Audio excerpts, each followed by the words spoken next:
I'm a little bit nervous. I didn't feel nervous until I saw the wall of cliffs. I thought, oh yeah, right, I'll be jumping off that then, won't I?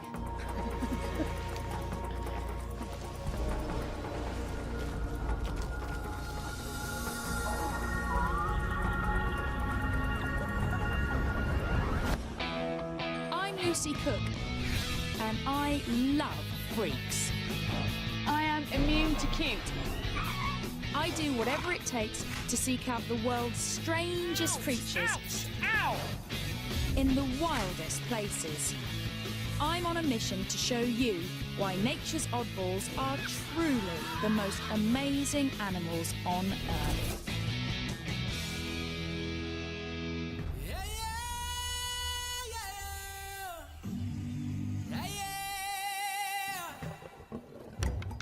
Every year, 8 million tourists flock to South Africa to catch a glimpse of the animal world's superstars, the so-called Big Five. But I don't see why they should get all the attention. So I'm here to seek out the ugly, the weird, and the overlooked. My very own Odd Five. They're animals so bizarre that their strange looks and habits are getting them into trouble. Yet their freaky stories are rarely heard. Maybe that's because they've got some rather challenging personal habits.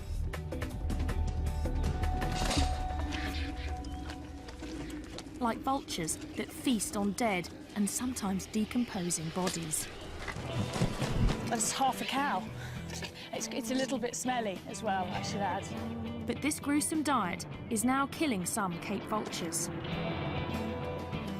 Look at the wingspan on that!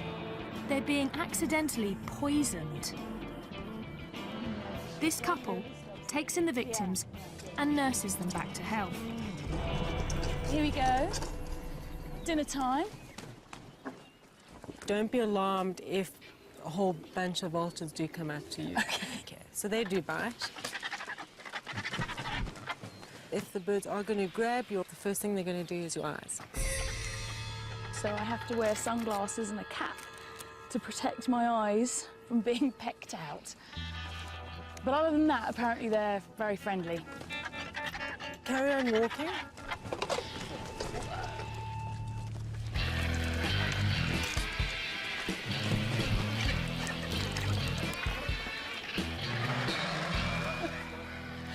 I love all the argy-bargy. Hissing and strutting and posturing. Just careful, careful, careful. Just had a finger. That is not for tea. Ayla over there, her speciality is to go in and quickly grab the liver. She loves the liver. Really? Just like Hannibal Lecter?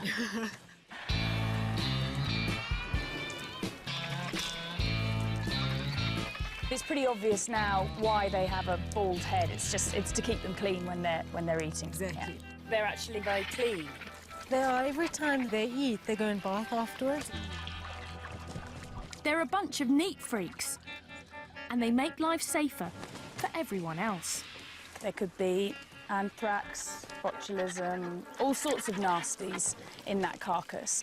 They don't get sick because they've got such an acidic stomach that their poo is a disinfectant. Theoretically, you could eat after a vulture's pooped on your hand. I'm not quite sure I'll do it. You've got to practice what you preach. You can't go around telling everybody they can use vulture poo as disinfectant and not have tried it yourself. That's a theory. The bird's stomach acid counteracts natural poisons, but not man-made ones. And that's the problem for many of these birds. A lot of farmers lace carcasses with poison in the hope of getting rid of problem animals like jackals or caracals or cheetahs. And vultures are the ones that end up locating the carcass. Now, after 8 months of rehab, 2 lucky birds are ready to return to the wild. We're going to go and try and catch a vulture. We're after that bird right in the middle, on the Okay. top. Yeah. Now we'll have a good idea how he flies. Here he Check his goes. flying. He's flying, looks okay. So I'll walk towards this way. Lucy, if maybe you walk close to the perch. Okay.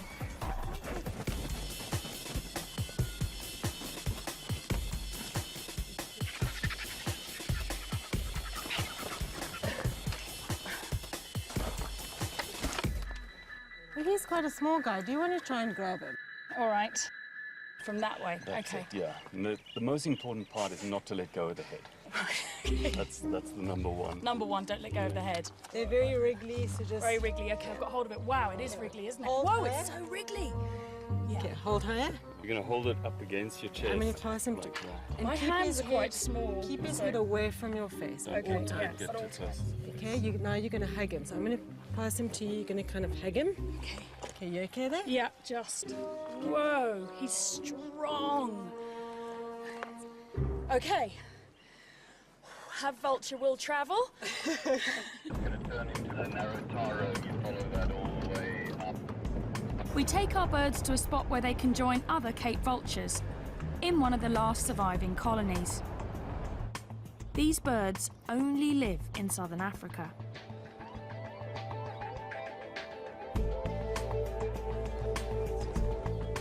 Let's give these birds their freedom then. Cool.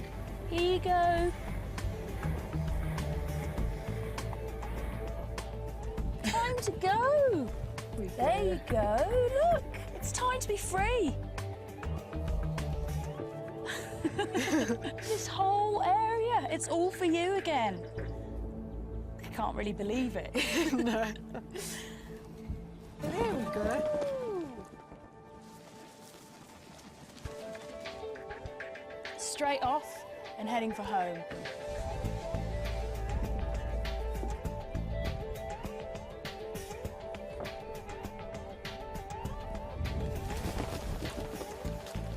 While many vultures nest in trees, Cape vultures are particular. He's heading straight for the cliffs. They only nest on high cliffs like these. And there's only one way I can see how they do it.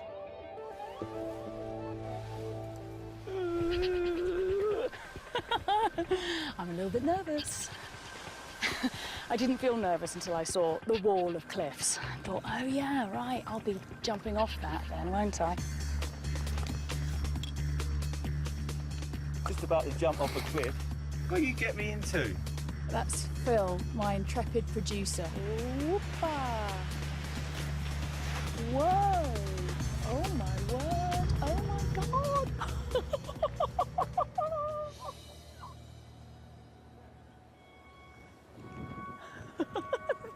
They're gone, and there's two vultures. What people know about vultures is that they're fantastically ugly. But what people don't really know is that they're the world's highest flying birds. And in fact, one vulture even crashed into a jet at 37,000 feet. I'm hoping we don't have to go that high. We won't be going that high, will we? No, not today. You promise? Okay. Paragliding reveals how surprisingly curious and social the vultures are. You can see the birds coming out and joining them already. Oh, wow! They get to know you and they actually enjoy flying with you, so they'll follow you around. To sort of play with you. Yeah. Combination of nervousness and excitement, the likes of which I haven't had ever, I don't think. All right, we're gonna go, Okay. and let's go.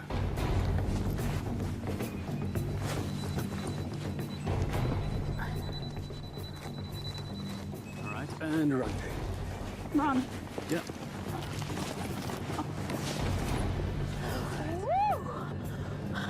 All right, well, how does that feel?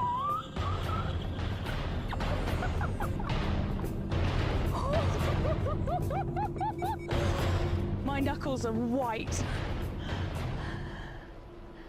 It's incredible though. And there are the vultures.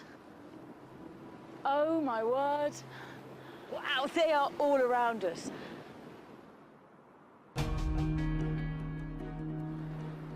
And they do seem like they're hanging around with us, enjoying the ride.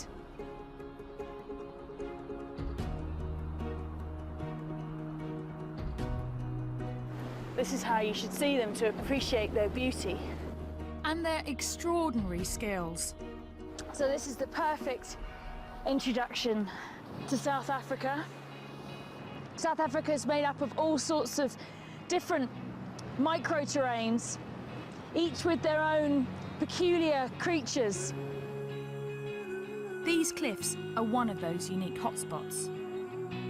I can see right over the cliff where they're nesting now. It's 25% of the world's Cape vultures are nesting in these cliffs. Vultures are paying a high price for their taste for dead flesh. And now, even their keen eyesight is getting them in trouble. A threat I want to know more about. There's a big muti market here. Muti is traditional medicine. And apparently, vultures are a popular ingredient. There's everything here, actually. There's a lot of herbs and plants, and then just a lot of unidentifiable bits of animal. Oh, this was a big snake. Python. It's a python. Is that a cheetah or a leopard? Here you've got a whole baboon. That's what. You've got a lot of stuff, haven't you? Yeah, we have a lot of stuff. This is the wheels for the vulture. That's a wing of a vulture. Yeah. Oh my God. Okay. What's your best stuff? What's your biggest seller? Vulture brains. People want vulture brains. That's the big seller, is it? Yeah. How to use And- this one? You can make powder. Yeah. And then you can put here. And Okay. then you can smell. It helps so you can see to the future, you can see what's coming, and they can give you this to open up your mind. Dimi was once a student of all this, and I've asked her to be my guide. Also, it's good for gamblers. Yeah, it's good for the lotto. The lotto number. Lotto number. Right, okay. As if it wasn't bad enough that they got farmers poisoning them, they're also getting their brains sniffed in order to win the lotto. The belief is that the traits of the animals transfer to the buyers. The vulture's got amazing eyesight and makes you be able to sort of see into the future. Dimi, can you help me? Does he understand that the vultures are endangered and that there's not many vultures left? Okay, ufungwazi ukuthi mhlambe ngevulture wangifana noma usala ngembuzi nge-A1. Yeah, I know. Yeah, it's true. But it's a business. Yeah. It worries him, but it's a business. It's part of a tradition begun centuries ago, before other threats put these animals in so much danger. There are clearly an awful lot of endangered species here. This is a scale of a pangolin. I love pangolins. Pangolin scale. A pangolin scale is said to protect you from evil, wrapping you in armour like the animal itself. In 2011, at least 8,000 of these bizarre mammals were seized from black marketeers. Some of them want their scales, while others are after their meat. In China, it's considered an exotic delicacy. They may be the weirdest of the Freaky Five, and I'm not leaving Africa until I've seen one.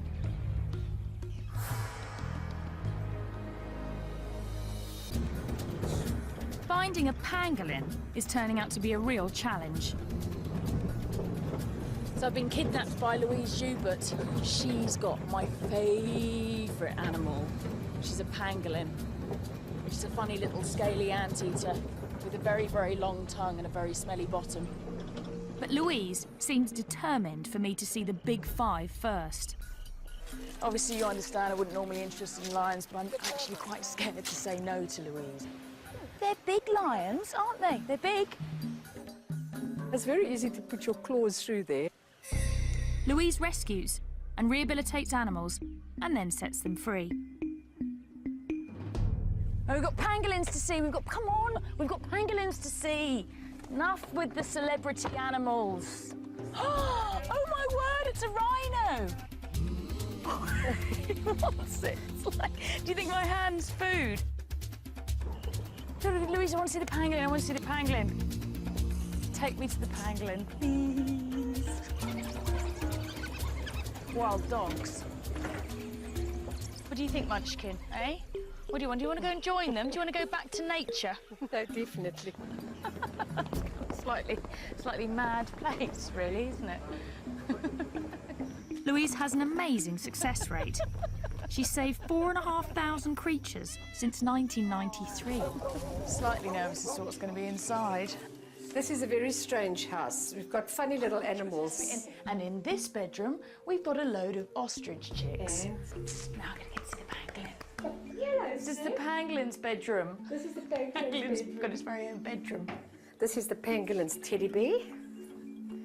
And he's been pooping, so we need to just clean that. Here we go. Sid, you stink. I could camp out in the African bush for months and never see a pangolin. Oh, look, he's making into a little ball. They're very shy and secretive.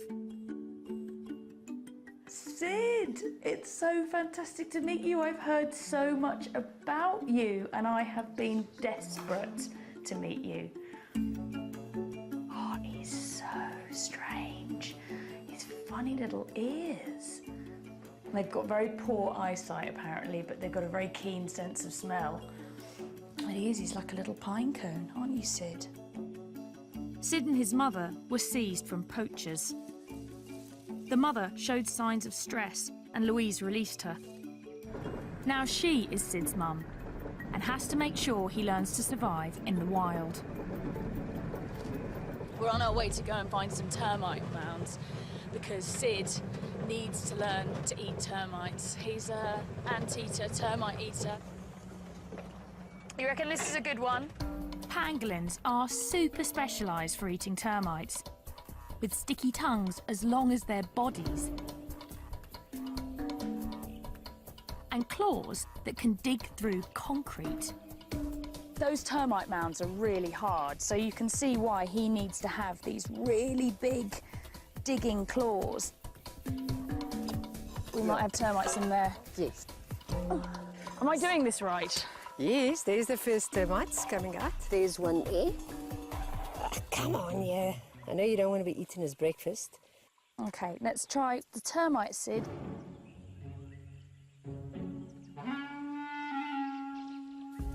Come on, Sid, there's a termite. The termite, Sid, is there, right in front of your nose. No, okay. It's there. There it is. Look. Look there. Look. Look, termite. That way. Possibly still too small. We don't even know which particular type of termites he likes, or ants, or whatever, but we'll find out. Yeah. Soon, Sid should be able to sniff out termites from hundreds of metres away. And hopefully other pangolins. They communicate to each other by leaving scents from a gland in their bottom. And that's how that smells very bad to humans, but it probably smells fantastic to other pangolins. And so this just must be a crazy amount of new smells going on out here. See how he can curl like that into a ball? That's their defense, is that he can curl right up like that. It's the perfect time for Sid to start hunting for termites. They're emerging from their underground hideouts because the rainy season is starting. Look at that, big storm. But I'm afraid the weather will send the next of the Freaky Five running for cover. That's that pre-storm wind, here it comes. It's been so hot all day. And now this wind started up, and that always means, yeah, I can start to feel it now. It's suddenly the temperature has just dropped. I might go inside the car, actually. And now there's a hailstorm. Even the weather's odd. And it's going to make finding the crazy lizard I need to see next a little bit insane.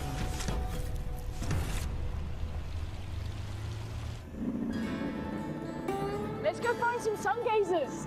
We've travelled in search of this incredibly rare lizard, and hardly anything is known about it, except for the fact it's called a sun gazer.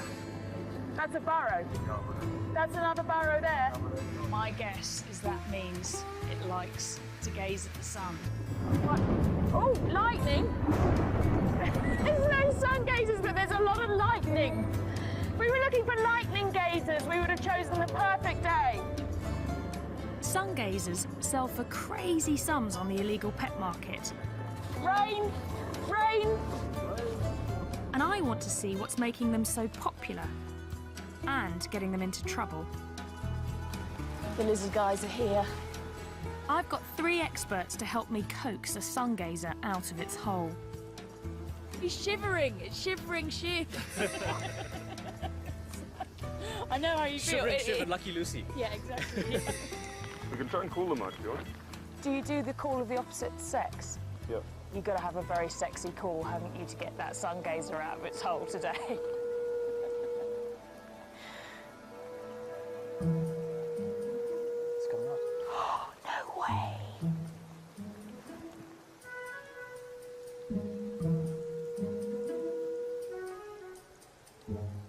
I'm just messing with you. Oh,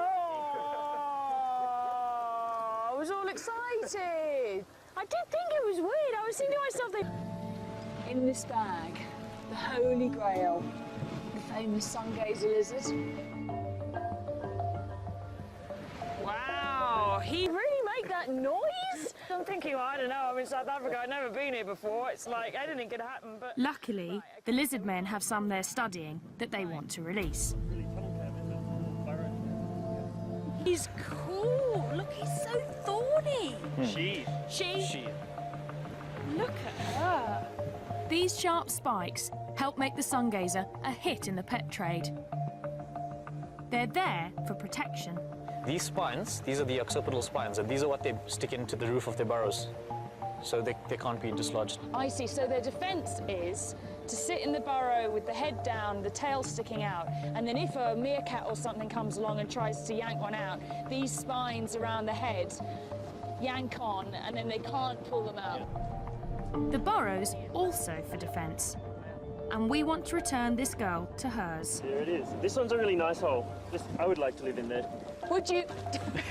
No, look at it. I mean, it's got a nice runway. It's well furnished. Not too long grass. What, 2 bathrooms?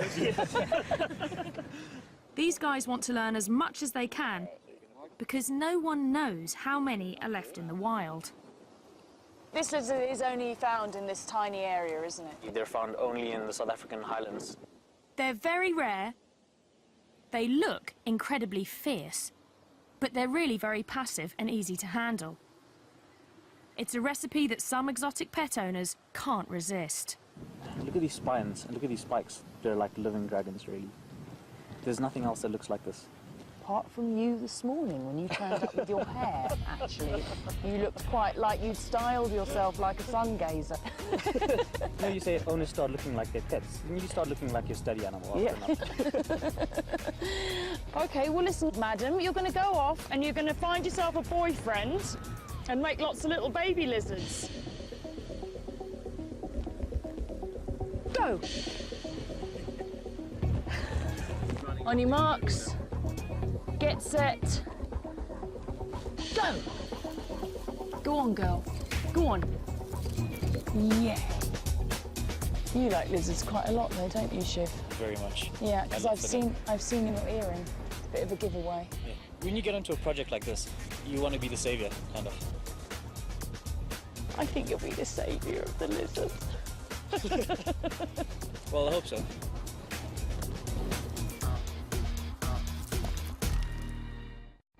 Burrowers like the sun gazer are found all over South Africa, where protective tree cover is in short supply. There's the aardvark, an anteater with the snout of a pig, the ears of a rabbit, and the tail of a kangaroo.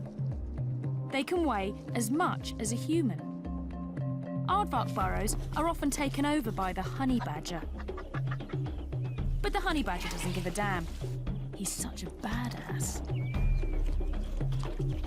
But for one of South Africa's oddballs, its protective burrow is turning into its tomb. You won't believe what I'm going to do. I'm going to go and rehouse a spider. We need that. You need a big knife. We need a big knife. This is Donald. Donald Stridon. And Donald's the patron saint of this spider. We're going to do some aggressive research. Aggressive research? We're going to need the relevant equipment here.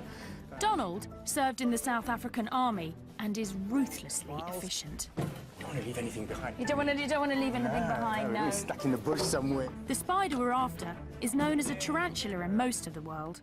Here, it's called a baboon spider. We have water containers, yes, check. Let's take some weather monitoring equipment. Do you need gloves? We We need to get camera, GPS. We don't need gloves. Okay. Spider safari. Yeah. So these spiders, they only really live in this area around here. About 150-kilometer radius from where we are now, and that's it. The only place in the world that you find this spider. That's the problem. Throughout southern Africa, tiny areas are home to unique animals found there and nowhere else in the world. Like the sungazer, the Cape vulture, and the golden brown baboon spider. Unfortunately, the spider likes a kind of soil also popular with home builders, and it refuses to move, even when the bulldozers come. It's going to tuck down right under there, panic, and as soon as they cover it over, slow, terrible death. So we absolutely need to move it. So this is an emergency situation. Yeah, this is one. So that's where the spider is. Now, golden brown baboon spiders need very special attention. They're very finicky, and we have to be finicky too. So the technique of capturing the spider is not to make too much disturbance so that we don't spook the spider. The first step is to lure this very sensitive spider out of its hole. Now, Donald has thought this through and has developed a special method, haven't you? Which involves faking a rainstorm. Here comes our rainstorm. You've got to make thunder sounds, eh? That's it, perfect. Just carry on like that. Okay, he's coming out. She's coming. She's coming. There we go. You're doing such a good job.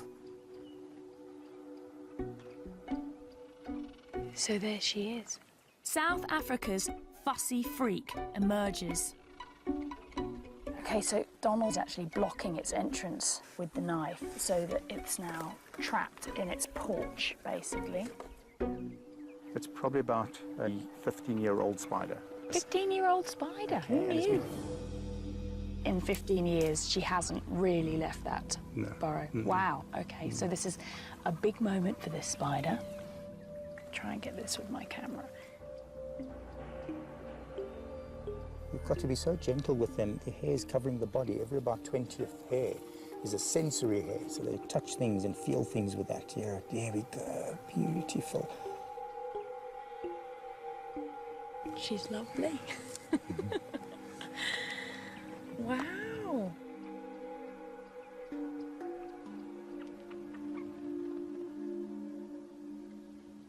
She's kind of on your hand already. Is she really already? Yeah, you hardly feel it. You know. I can feel it, yeah. Wow. I'm slightly worried she's going to run into my shirt sleeve. She won't run too fast. How long does it take for the spider to build this hole? Took it about 5 to 7 years. That's incredible. I totally understand why it wouldn't want to move. The hole is the spider's life's work. It won't simply dig another once we move it. So that's half the job. Less than half. We need to get a mould of that hole. If you don't shake it properly, it doesn't foam nicely. Yeah. Now Donald is making it his life's work to figure out exactly what the spider likes. That's it. Oh. Okay, we need to get a GPS reading here. We need to get weather conditions. Donald's quite serious. 24 degrees, 22 minutes. Yeah. So how many spiders do you think in total there need to be relocated here?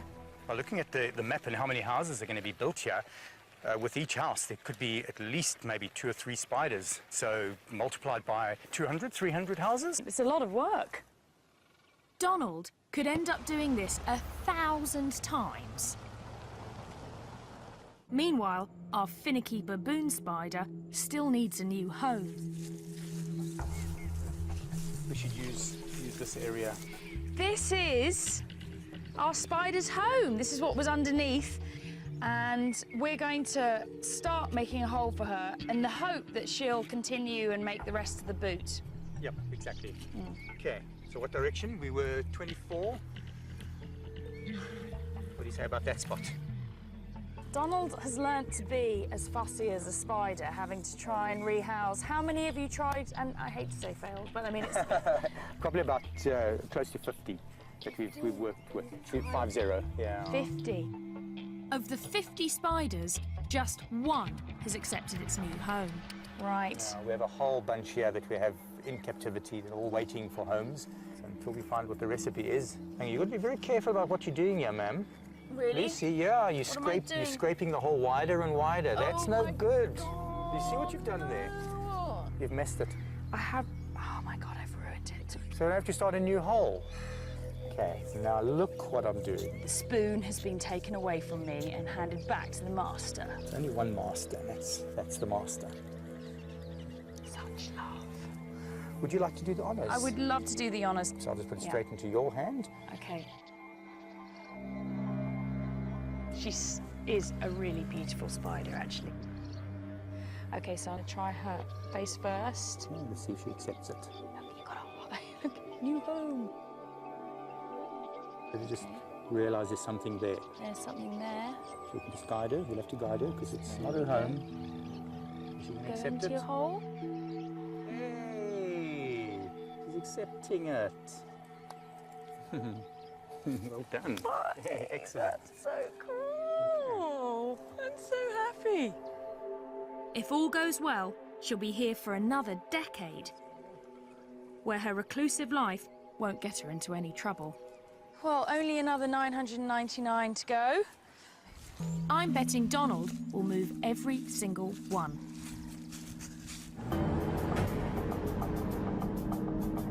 The spider would be helpless without Donald. But the last freaks on my safari help each other. And they're paying a steep price for it.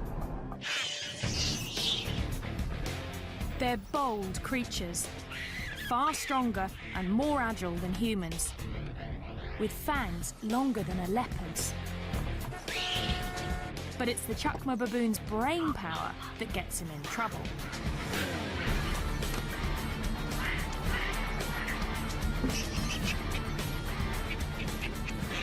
They can work together in raiding parties of as many as 100.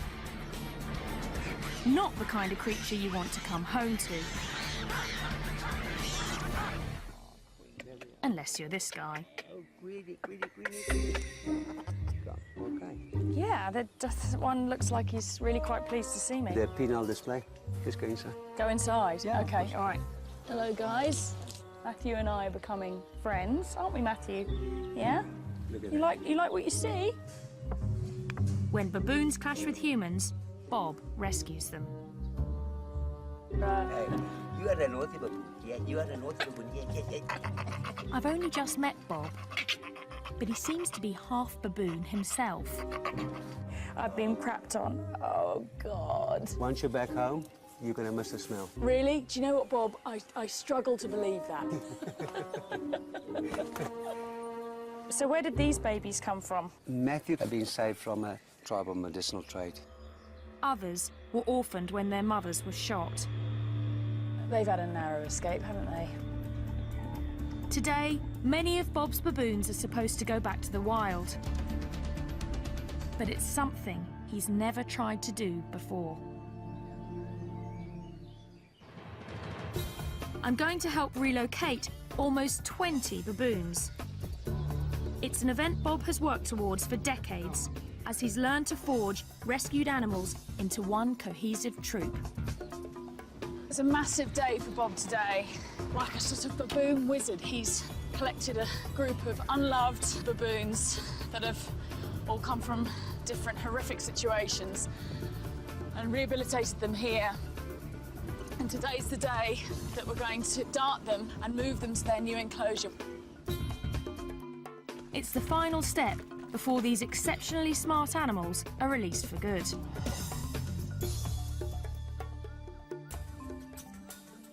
Oh, here they are. Wow.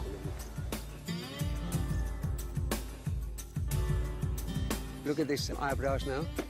Yeah, his eyebrows are wagging up and down. Yeah, we believe that they are real psychological experts.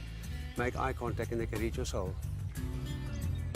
Scary prospect. Animal. Baboons are very social, but creating a troop from scratch is not easy. You need the right mix. After years of trial and error, Bob's finally found it. Just recently, this group has come together to raise their newest member. There she is now, there. You can see her there with a baby. You can see Daisy with a baby, yeah. When she came in, she was exactly the size of a baby. No, Yes. really? Yeah, now she's going to be, I want to cry. I was going to say, Paul. She's going to be released now with her own baby. Oh, that's amazing. It's going to be an intense day. Now we have to outsmart them. Easier said than done. Know that they're very intelligent. They will know quickly what we're up to. And you must be alert. They are potentially very dangerous animals. Okay. I feel quite nervous, actually, because these are big animals. We don't want things to go wrong. First, we lure the animals into a smaller enclosure to sedate them. It's great. Is he going to go in? Looks like a shoulder. He's gone in. One of the lead males that we really wanted to get into the cage early on, we've got him in the cage. Then we get Daisy and the baby. Come on, two more, just two more. Two, okay. There you go. Got it? Yeah. Try.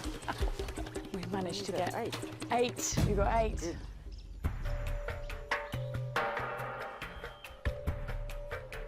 He's so jittery about seeing a gun, you know, because they've been shot at so many times. And Some farmers here shoot to kill any baboon they spot on their property. We want to capture the big male first, or he could make things more difficult.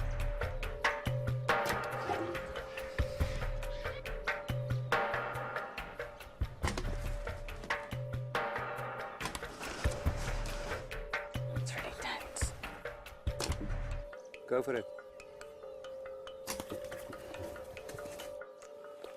Baboons are known to form really strong friendships. I think it's very sweet the way they're all cuddled up next to each other to go to sleep.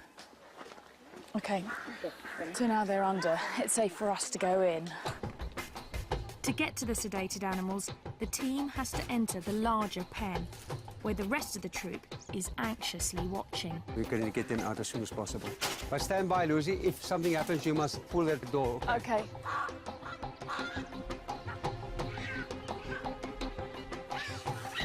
Hear that? The minute that the baby starts crying, they will... Oh, they can tell something's going on. Yeah, they're going crazy because it's the baby. Now with the baby making the sounds, then we must take them out immediately. I've got it, yeah, okay.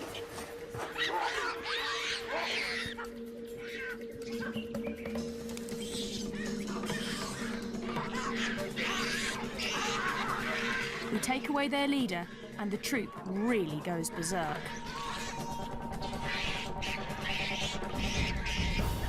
Once strangers, these baboons will now do anything to protect one another. And that includes taking us on.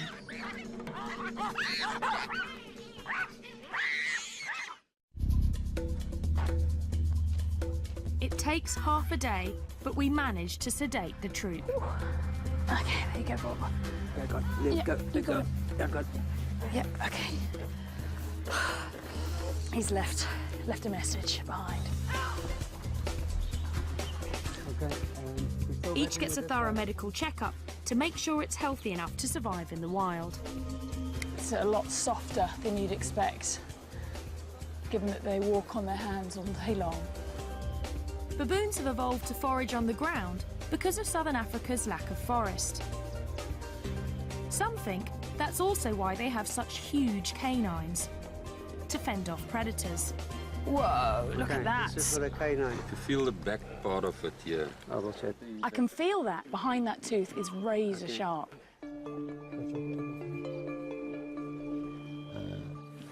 Wow. Okay, can you hold it, Liz? Oh my word. You got? Yeah, I've got him, yeah. Okay. at last, they're ready to go. So we're putting the baboons in these boxes so that they can be easily transported to the site where we're going to release them. What's going on, eh? You and Mum are going to wake up somewhere completely new and then you're going to be wild. You're going to grow up to be a wild baboon. Yeah, that is. Okay, there we are. Right. Well done, first stage, all good. Bob has found the baboons a home on a nature reserve 80 kilometres from the nearest town. This is the new home. Have you chosen baboon heaven? Absolutely. This is the ultimate baboon habitat. Yeah. We need to make sure the baboons will stay together, so we'll first release them into a temporary electrified enclosure. That's just so that they get used to this area and stay as a group. And then, after a couple of weeks, I'll turn the electricity off, build some bridges so that they can then expand beyond the fence, and then eventually the fences will come down and it'll just be them in the wilderness. Here comes the big boy. Look at them pulling in the pipe. The baboon's got hold of the pipe. 19 baboons in these boxes that would have died or led some horrible, grim existence as pets. And they are about to have their first taste of freedom. And everybody's very excited. No one here has ever done this before. We've got Daisy and the baby in here, and they're going to go in first. Are you guys ready? Yeah. Here comes Daisy, guys. Here comes Daisy. Woo! There she goes. They're kind of looking around like, what the hell happened there? 3, 2, 1.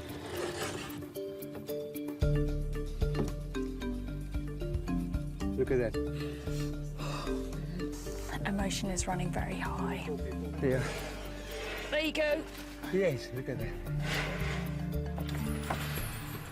These ones are lively. It's not just the humans who are emotional. The baboons in there can see that there are other baboons that are free on the other side, so it's all getting a lot more exciting now. Wait, there's a baboon coming. Ooh, very quick, very quick, quick, quick, quick. We released the entire troop without a hitch.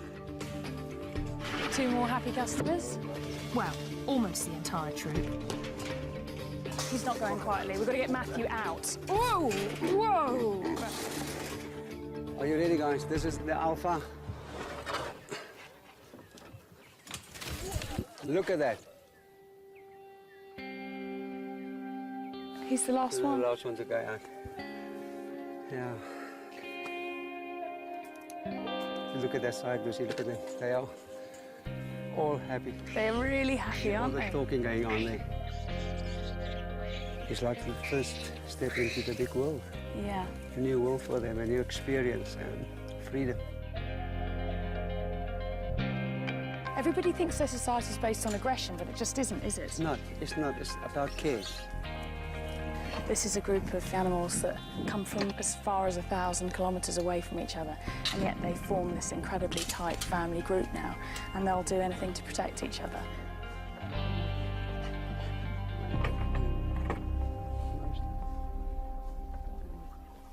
Oh, it's hard. You can't not be moved by this, can you? You know, it's like, it's an amazing, amazing moment. To survive in the bush, these baboons will need every bit of their extraordinary ingenuity. But here, they'll be far away from the human influence that turns their strange asset into a liability. Like the rest of South Africa's Freaky Five, their oddness works in this wilderness. And it's here we can see they're all as wonderful as they are weird.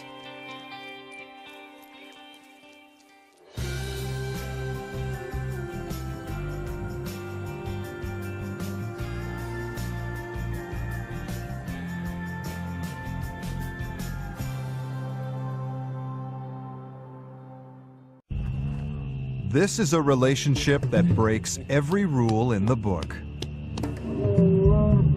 some of the most dangerous predators on our planet, accepting a human into their midst. Ever get the feeling you've been surrounded by lions? I get it every day. It has taken Kevin Richardson years of patience and dedication to build these unique bonds. But keeping predators in captivity is fraught with difficulty. A lion is in need of an urgent operation. A hyena cub learns to...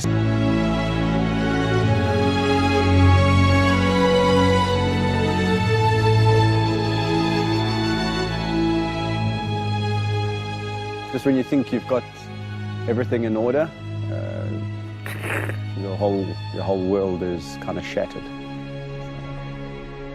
As Kevin mourns the death of Mfumu, the threat of losing the rest of his animals and the entire kingdom is about to become more real than ever.